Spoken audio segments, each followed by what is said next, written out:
Frontline International presents troubleshooting the Easy Oil Fresh Oil dispensing system. The problem we will be covering is if the check sensor error light is blinking.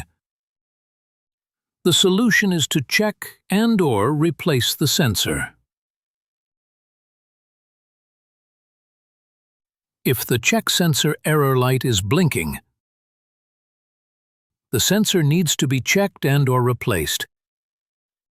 First, detach the fresh oil box from the dispenser. Next, remove the screws that attach the side panel to the dispenser. Then, remove the side panel from the dispenser.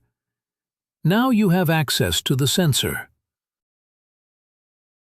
First, disconnect the power. Now rotate the entire sensor counterclockwise and remove the sensor. Now bring in the new sensor. Align the sensor with the opening and screw the sensor back in clockwise. Now reconnect the power.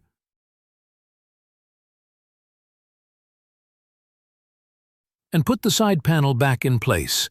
The Easy Oil dispenser status should now read normal.